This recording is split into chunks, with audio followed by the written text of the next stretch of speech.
Varsity Blues, scene 8, take 5 marker. I'm not a sports guy. I never have been. I don't know. I guess I'm just like not a competitive person or something. I think a big part of it may be that sports fans themselves kind of turn me off of the whole supposed product. But, that being said, I am a big fan of sports movies. Really, in particular, I enjoy a film that kind of takes place inside the space of said sport, kind of like how, The Last Boy Scout, it's a football movie, but it's really like a neo-noir cop drama buddy flick or whatever. A Lucas, it's like football is like our lead's unattainable goal. He's just this big nerd and football kind of exists around him. And, I love how that can really bring some duality in stories and how, the competition aspect of everything kind of plays out. I get it, and I like it on film most of the time. Even whenever they completely bamboozle the said sport in whatever movie it is. I love them all for the most part. But if I'm being honest here, you gotta say, you kind of see quality in different ones. Like it's pretty obvious to tell which ones kind of suck and which ones are of the better class of let's say football film. The movies can get really cheesy really quick. Even if I like the movie, that just kind of seems the way that those flicks kind of go. But being from South Texas and whatnot, coming from a town where football is pretty much all that matters, I mean, even I noticed what is perhaps one of the best football dramas ever put on film. A film that, upon rewatching with adult eyes, well, I found to be a bit off-tempo, and even wacky at times, but also one of the best football movies ever made. Check it out. Varsity Blues tells the tale of Jonathan Moxon, a second-tier quarterback from a small town in Texas, who, after, the star quarterback is injured, finds himself in direct conflict with the iron-fisted Coach Kilmer, played here perfectly by Jon Voight. You listen hard. Stick to the basics. Stick to the basics. Stick to the basics. And our lead, Jonathan Moxon, will have to make decisions that will affect the rest of his life. Varsity Blues will be the third film from MTV Films, and their second box office hit in a row after Beavis and Butthead Do America. And you can easily see a version of this movie being, by the numbers, a basic high school football flick, which it kind of is. But here, it's all soaked in style and injected with youth serum via the hot young cast and soundtrack. Essentially, we get a high school football movie disguised at times as a wacky, over-the-top, hyper-realistic, raunchy... let me explain. Right off the bat, if you pay just a little bit more attention, you'll see that there's a lot of things being revealed, and not everything's as immediate as it seems. Especially, when comparing them to other sports-themed flicks of the time. In the start of the film, Jonathan Moxon, played here by none other than the Beak. Well, he's lying in bed reading a book, but he stopped reading his book, and he is looking at a picture of his friends from when they were kids. Maybe having a nostalgic little moment. Well, why was he looking at his friends? What reminded him of his friends in the past? It was probably the book he was reading, right? What book is he reading? Slaughterhouse-Five. So, yeah, it seems that right off the get-go, our lead, Jonathan Moxon, is having quite the existential crisis already. There are a lot of deleted scenes in this movie too, by the way, but more on those deleted scenes in just a bit. And goddamn. So yeah, his family is a little strange to say the least. Cue Green Day. Ready to go! Woo! Yeah, come on, Freedom! Let's go, dog! Side note, I would totally put this sign in my front yard. Varsity Blues was written by W. Peter Eliff, who I've covered extensively on Staunch TV, as he is the mastermind behind Prayer of the Roller Boys, the elusive sequel TV pilot to that film, Blade Squad, and he eventually basically remade Roller Boys with surfing via his Point Break script. Yeah, and with Varsity Blues, to be honest, I feel like there was a totally different film here that was chopped up in post. But the bravado and, leading man tropes that Eliff is known for, well, they're here on full effect, actually, and you really see his trademarks throughout. MTV Films didn't go too far to find a director. as their partnership with Paramount and overall ownership of Nickelodeon or whatever brought them to the attention of Brian Robbins, who had previously done work on Good Burger and seemed to be a legit sports fan. This would be the first big role for the Beak, but not his first overall. In fact, he would also previously play a football jock in the classic Angus, which I also covered. You can watch that video right up there somewhere. Yeah. And he also had a few other minor film roles, but it wouldn't be until Varsity Blues that people would see the other side of the Beak, as in my opinion, he really brings it here. As for the supporting cast, well, we get Scott Caan in a near career-defining role as Tweeter, everyone's favorite. The fuck is that? Scott Caan, of course, he had an early start in entertainment. He was part of the Hooligans, the rap group with Alchemist back in the day, and, he's a highly underrated rap artist in my opinion. Mattress fettuccine, lights are flicking, I'm Fellini. Pinky diamond rings above the rims of ice martinis. But after a few early music projects sort of fizzled out or failed to hit their marks or what have you, well, he just kind of went into acting because his dad is James Caan. And, he was in some pretty cool stuff early on. Scott was in this cool flick called A Boy Named Hate and had a role in the Gregoraki ensemble Nowhere. He was also in the Kid 90 flick and had a role in Punky Brewster's first directorial effort, Wild Horses, featuring some of the young teen cast and alum from Nowhere. Hey, did you guys watch Kid 90? Did anybody else see the behind-the-scenes Pumpkinhead 2 footage that she shot? Come on, release that shit! Actor Ron Lester, who was 28 at the time of filming, also previously worked with director Brian Robbins in Good Burger, where he played Spatch. And of course, the mighty Paul Walker as Lance, the star quarterback and leading man for about 5 minutes, and he's great here.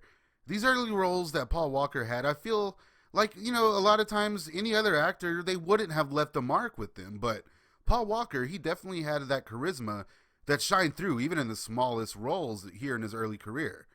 Paul Walker would start out as a child actor, mainly in TV roles, and he had early roles in some camp classics, and those would seem to have a lasting impression, as Paul Walker lingered in the camp areas of his film throughout his career.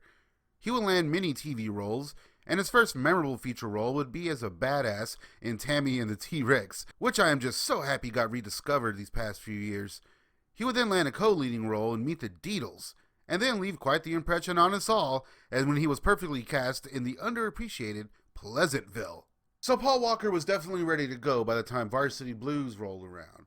And it's really hard to see anybody else in that role, really, in a lot of the roles that he did. And, I miss Paul Walker. I feel like his career in films is far more eclectic than people let on. A lot more than a lot of other leading men in Hollywood, honestly. And the dude knew how to play to his strengths. And that's for sure. And of course, his career would skyrocket after this. Oddly enough, Elio Swinton, who played Wendell, well, this was his only film. He did a good job, too. Now, when I say Varsity Blues is one of the best football movies ever made, well, I do mean it.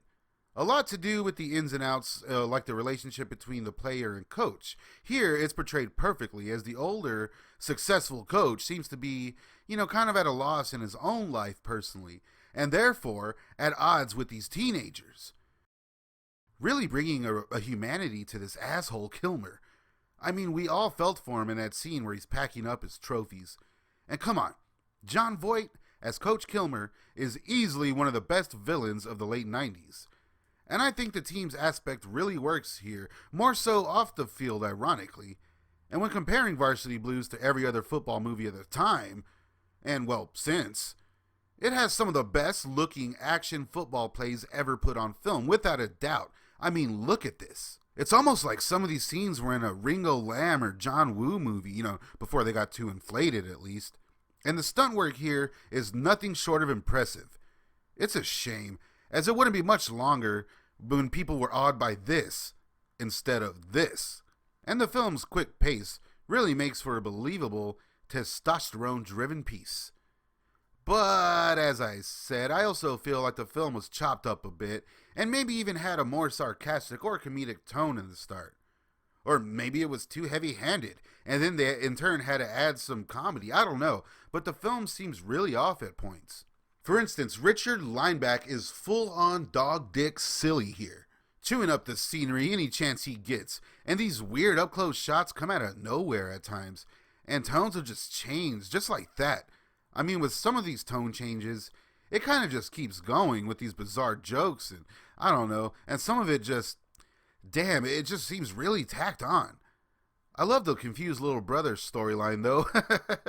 And something was definitely up here, as the number of deleted scenes, there's a lot of them. And some of which can be seen in the trailer. Up in the Twilight Zone. West Canaan, sex and football, that's all there is. But I'm guessing the team was really aiming for a live action hit after Joe's apartment basically tanked. So they used the heavy use of the soundtrack and the attractive leads this time around. And the soundtrack here is great, straight out of the time period. I mean, we get Green Day, Offspring, Foo Fighters, Aaliyah, Caroline Spine, AC/DC, what the fuck, Fastball, Third Eye Blind, just to name a few. And even this nice collective soul song I forgot all about.